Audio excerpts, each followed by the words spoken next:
Fala meus amigos, estamos começando aqui mais um vídeo do canal e esse é um vídeo especial porque ontem foi o centenário do grande escritor português, mestre José Saramago, e a gente está comemorando essa data, né, para poder falar um pouco aqui do Saramago, da experiência que foi ler o Saramago, que é, na verdade, ler o Saramago, falar sobre alguns dados pessoais dele e fazer comentários sobre algumas obras dele que eu tenho aqui também, que são os romances que eu já li, né?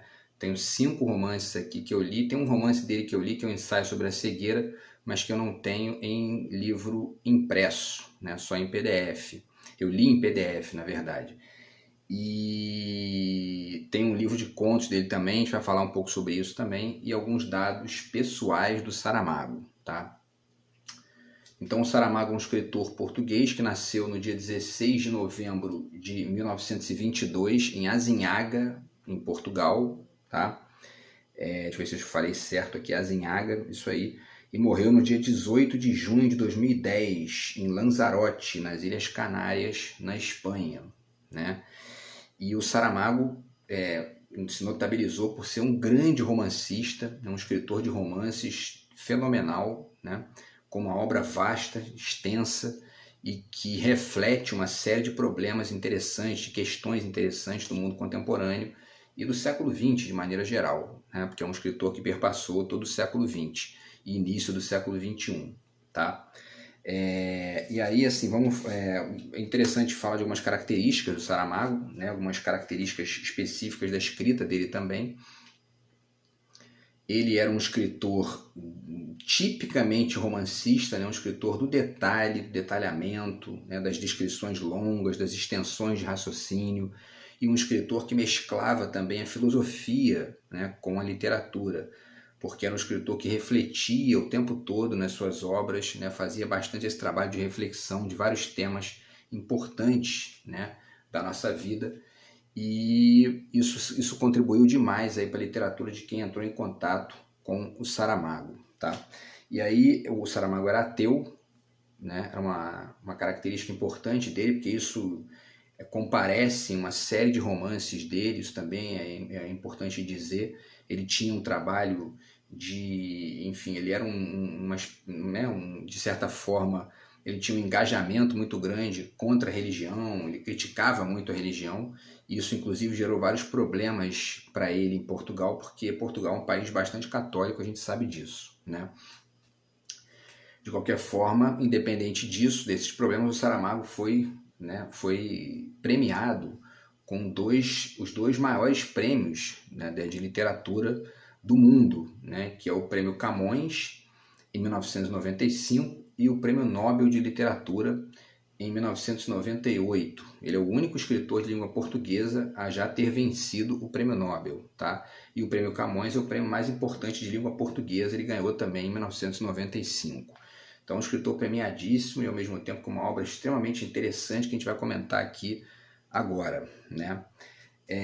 Antes de falar dos livros, ainda vale falar que, né, tem 2 filmes, né, que foram feitos em cima de livros do Saramago, tá? O Ensaio sobre a Cegueira, que é de 2008, certo? Do Fernando Meirelles, que é um cineasta brasileiro. E o filme tem, como vocês sabem, tem a Julianne Moore, né? Danny Glover, Gael Garcia Bernal, enfim, quem mais aqui? Mark Ruffalo e Alice Braga, né? Que fazem o filme Ensaio sobre a Cegueira, tá? E tem um outro filme também feito em cima de um livro dele, em cima de um romance dele, que é O Homem Duplicado, do Denis Villeneuve, né? Com o Jake Gyllenhaal. Certo? Eu vi os 2 filmes, são excelentes, vale a pena, tá? Indico aqui bastante, porque são 2 trabalhos excelentes. O Saramago, inclusive, se emocionou, né, ao ver o Ensaio sobre a Cegueira. Esse vídeo é muito famoso, está aqui no YouTube. Posso deixar o link para vocês aqui, inclusive, com a cena dele se emocionando ao lado do Meirelles, né, que é o Fernando Meirelles, que é o cineasta que produziu o filme, tá? E aí, falando um pouquinho das obras do Saramago, tem aqui uma lista de romances, ele tem, né, vários romances.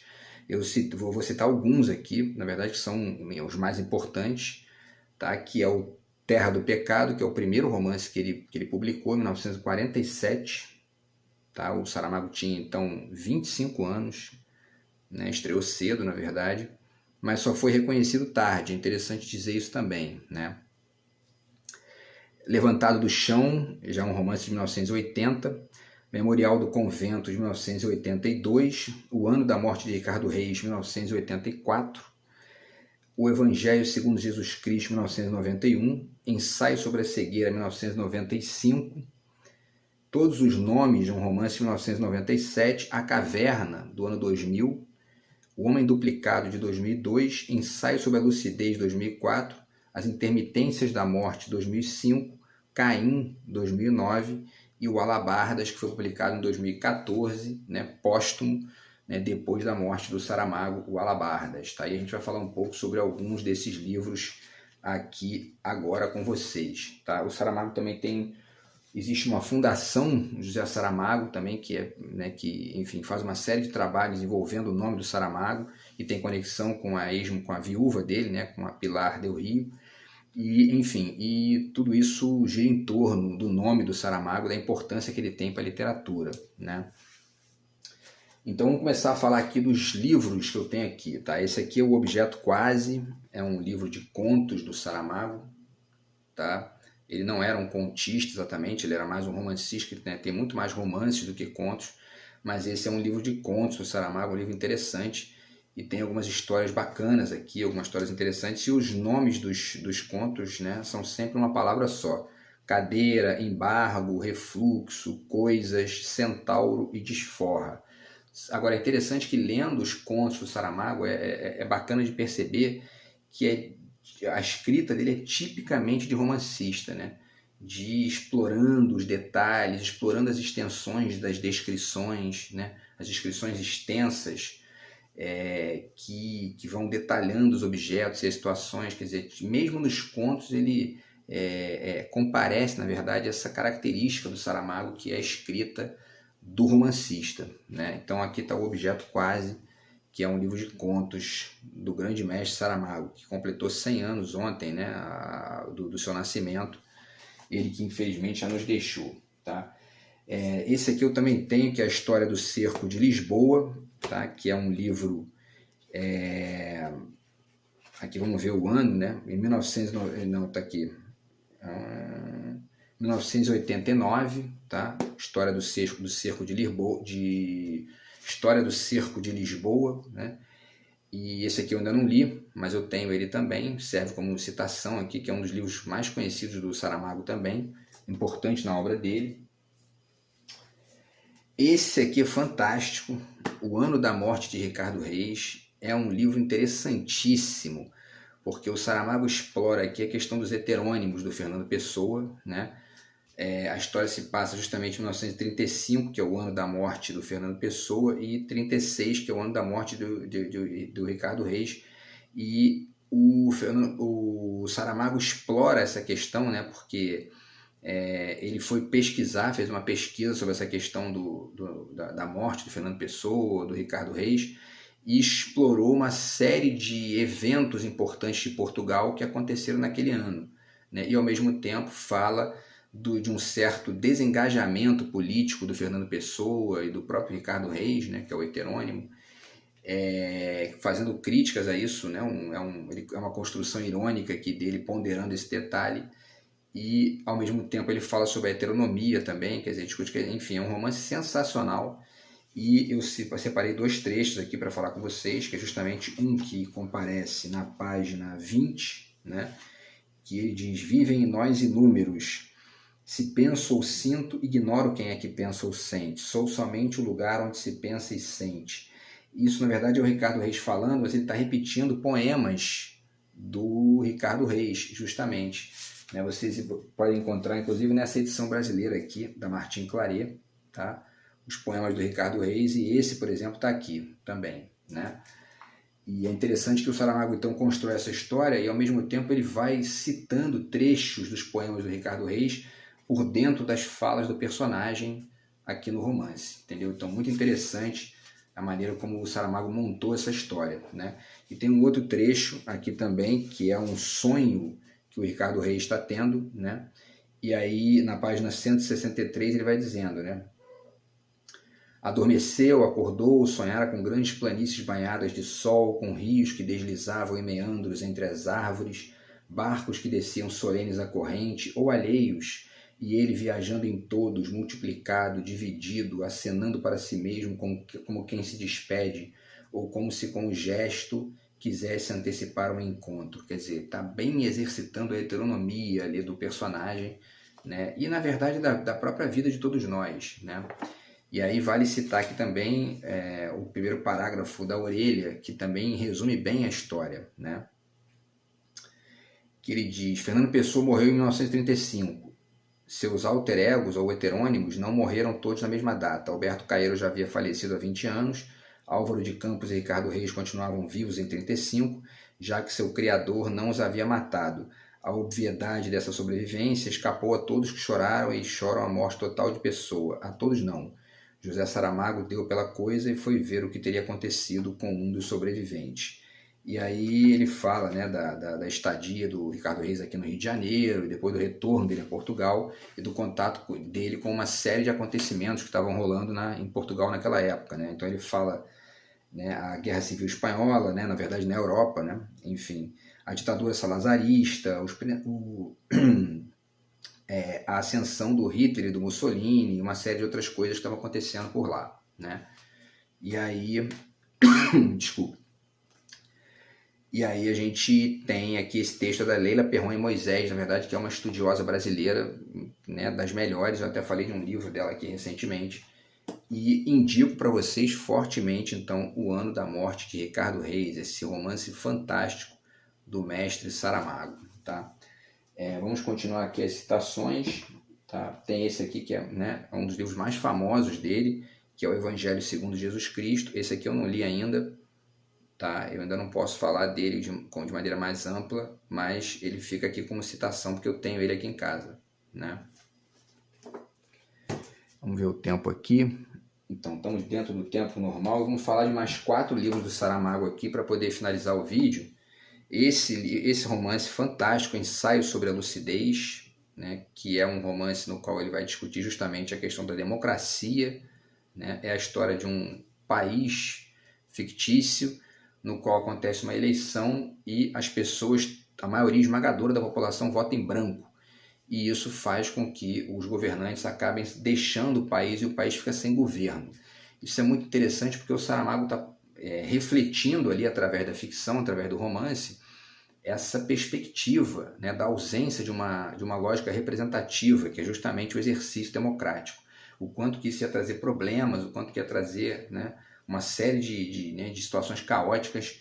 E o romance é muito interessante porque ele tem, inclusive, muito a ver com isso que a gente está vivendo, né? Essa espécie de rebeldia sem causa dos bolsonaristas aqui no Brasil, que remete muito a alguns acontecimentos que rolam no romance do Saramago, no Ensaio sobre a Lucidez, tá, pessoal? Que é uma grande história do Saramago, é um romance fantástico, tá? E aí vamos ler até um pedacinho da Orelha aqui, que vale a pena, o primeiro parágrafo, né?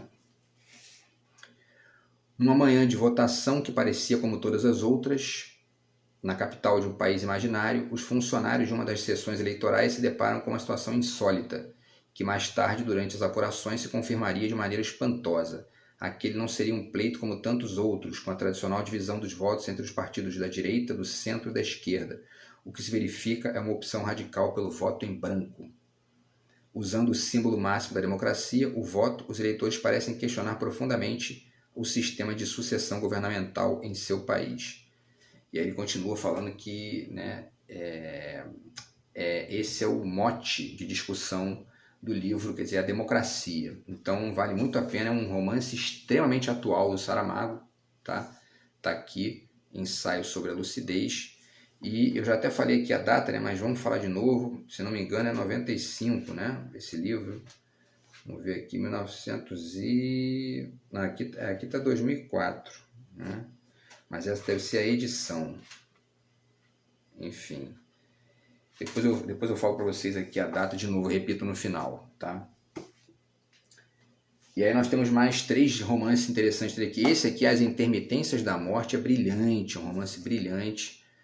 É genial, lindo, na verdade. A segunda metade do romance, então, é formidável, fantástico, fantástico. E aí a gente tem a história de a morte entra em férias, né? As pessoas param de morrer, né? Ainda que continuem envelhecendo, ficando doentes, tudo mais, mas param de morrer, né? As pessoas param de morrer. E aí ele vai descrevendo, né, alguns absurdos, né, conectados com essa situação e num certo momento, né, entra em cena a questão da música. E eu não vou contar a história, né, para não estragar aqui, para não dar spoiler, mas o fato é que quando acontece isso é a parte mais bonita do romance. É um romance extremamente bem escrito. Enfim, é uma experiência fantástica ler esse livro do Saramago, e a gente indica aqui com muita força aqui para vocês, tá? O Intermitências da Morte. E aí, citando aqui também o primeiro parágrafo da orelha, que também vale a pena ler aqui para vocês, né? Quem não tem o livro ainda. De repente, a morte suspendeu suas atividades no país. A nação se embandeirou. Tinha sido escolhida para a imortalidade, depois de milênios de sofrimento e sujeição à indesejada das gentes. Ano novo, vida eterna, porque desde 1º de janeiro ninguém mais morria nesse estranho canto do mundo inventado por José Saramago em As Intermitências da Morte, uma fábula sobre os caprichos da figura macabra e ossuda que segura os fios da vida de cada um. Então, assim, fantástico, e evidentemente que tem aqui também essa segunda parte do romance que é sensacional, assim. Talvez se alguém me perguntasse assim, qual é o romance mais bem escrito que você já leu do Saramago, eu diria com certeza que é o Intermitências da Morte, que enfim, especialmente por conta dessa segunda parte do romance, ainda que eu goste muito também do Ano da Morte de Ricardo Reis, né? Mas o Intermitências da Morte é genial, tá? Então, mais um romance importante do Saramago, e a gente finaliza com os dois últimos aqui, tá? Esse grande romance também, que é o Caim, que é uma ótima história também do Saramago, né? É uma história na qual ele coloca o Caim como protagonista. O Caim, né, todo mundo conhece a história bíblica, o Caim matou o Abel e sofreu um castigo divino, que é o de perambular pela terra, enfim, aquela coisa toda que a gente já conhece.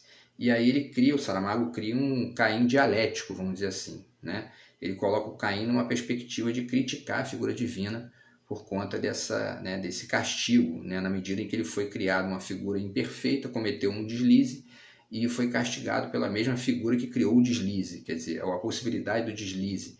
Então é um Caim filósofo, né? De certa forma, que está ali ponderando, né, os excessos divinos nesse grande romance aqui do Saramago, tá? Tem inclusive um trecho aqui que eu separei para ler para vocês, né? O Caim questiona aqui, né, uma ação divina, uma coisa meio, né, violenta ali que Deus fez. Eu não vou contar qual é, para não estragar aqui para não dar spoiler, mas aí ele diz, né, na página 101, não bastavam Sodoma e Gomorra arrasadas pelo fogo, aqui no sopé do Monte Sinai ficara patente a prova irrefutável da profunda maldade do Senhor. 3.000 homens mortos só porque ele tinha ficado irritado com a invenção de um suposto rival em figura de bezerro. Eu não fiz mais que matar um irmão e o Senhor castigou-me. Quero ver agora quem vai castigar o Senhor por essas mortes, pensou Caim. E logo continuou, Lúcifer sabia bem o que fazia quando se rebelou contra Deus. Há quem diga que o fez por inveja e não é certo. O que ele conhecia era a maligna natureza do sujeito. Então, quer dizer, é um Caim realmente assim, veemente, né, criticando a figura divina. E essa era uma característica do Saramago, né, fazer personagens críticos que estavam o tempo todo, e situações críticas também, como essa do ensaio sobre a lucidez, né, quer dizer, o Saramago estava o tempo todo procurando, né, aonde estão os dilemas das sociedades, os dilemas do mundo, da linguagem, né, da religião, da política, e criando histórias, né, nas quais esses dilemas vão sendo desenvolvidos e ao mesmo tempo refletidos e deslocados, né? Então, assim, é um escritor fantástico, e todos esses romances que eu estou mostrando para vocês aqui, né, demonstram bem isso, tá? E aí, finalizando, né, a gente termina com esse aqui, que é o Alabardas, certo? Essa edição aqui é de Portugal, na verdade, tá? Da editora, se não me engano, é da Porto Editora, né? Vou dar uma conferida aqui rápida. Da Porto Editora, exatamente. E esse aqui é o romance que o Saramago não completou, infelizmente, né? O Saramago começou a escrever esse romance e faleceu. é a história do Arthur Semedo, né? Arthur Paz Semedo, que é um sujeito que trabalha numa indústria de armas, né? Mas ele está ali também naquela lógica, naquele dilema, né? De trabalhar numa indústria de armas, mas ser um cara mais pacífico e tudo mais. Tem até um trecho aqui que eu separei para vocês, na página 14, ele diz, né? Como se está vendo, o sujeito em questão é um interessante exemplo das contradições entre o querer e o poder. Amante apaixonado das armas de fogo, jamais disparou um tiro, não é sequer caçador de fim de semana, e o exército, perante as suas evidentes carências físicas, não o quis nas fileiras. E aí ele continua narrando, quer dizer, é um personagem que também está num processo de contradição ali, e um dos objetivos do Saramago nesse romance é discutir justamente a questão da indústria de armas. E esse pedaço do romance que ficou aqui feito, né, pelo Saramago, que ele deixou feito pelo o Saramago, ele pode servir perfeitamente para a gente discutir esse momento que a gente está vivendo no Brasil de bolsonarismo, de defesa do armamento da população, enfim, o Saramago estava ligado nesse risco, né, que o mundo estava correndo aí de um armamento em massa, as pessoas cada vez mais munidas com armas e tudo mais. Isso, a tendência é aumentar a violência, aumentar as mortes. E o Saramago estava refletindo essa questão nesse romance Alabardas, que foi publicado, na verdade, em 2014, tá? E esse livro aqui tem ilustrações do Gunter Grass, né, e textos do Fernando Gomes Aguilera e do Roberto Saviano, é da Porto Editora. Beleza, pessoal? Então, eu finalizo aqui com mais uma dica que eu acho interessante também de ponderar com vocês, que é esse livro aqui, que é o grande clássico do Benjamin, né, O Conceito de Crítica de Arte do Romantismo Alemão, no qual ele faz uma reflexão muito importante sobre a questão do romance aqui. E isso ajuda bastante a ampliar a leitura, né, quando se trata de um escritor como Saramago, que trabalhava os romances de uma maneira fantástica, né? A reflexão do Benjamin aqui, a reflexão mais detalhada dele sobre essa questão do romance está na página 106, 107 aqui desse livro, e tem muita coisa interessante e ajuda, né? Como eu falei, é uma leitura que você pode fazer cruzada com o Saramago, né? Porque o Saramago era de fato um escritor filósofo, né? Então nada melhor do que a filosofia para a gente poder ajudar a fazer essa leitura cruzada, tá, pessoal? Então, só para poder recapitular aqui, né, pegar aqui para recapitular com vocês as datas, né? Eu fiquei devendo aqui as datas dos livros que eu mostrei hoje, né? Vamos ver o tempo aqui. Então, só para recapitular, O Ano da Morte de Ricardo Reis, 1984, tá? O Ensaio sobre a Cegueira, 1995.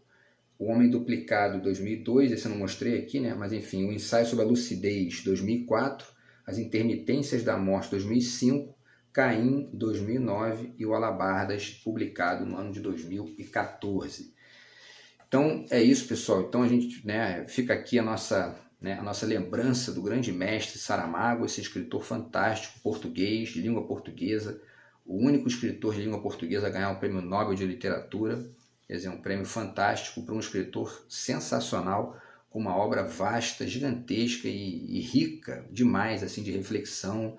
É uma obra que amplia as visões de todo mundo, de quem gosta de literatura, de quem gosta de pensar o mundo, de quem gosta de pensar filosoficamente, e de nós também que escrevemos, né? Porque eu sou escritor também, vocês sabem aqui, quem acompanha o canal, e também, enfim, é um manancial ali de inspiração para a gente que escreve, o grande mestre José Saramago, tá? Então a gente fica aqui a nossa homenagem para lembrar do centenário dele, que aconteceu ontem, no dia 16. Nosso vídeo está indo ao ar aqui hoje, dia 17 de novembro, e a gente, enfim, fica aqui a nossa lembrança, né? E a nossa felicidade aqui de falar de um grande mestre como Saramago. Beleza, pessoal? Então é isso, espero que vocês tenham gostado, a gente se vê no próximo vídeo. Grande abraço, até lá e valeu!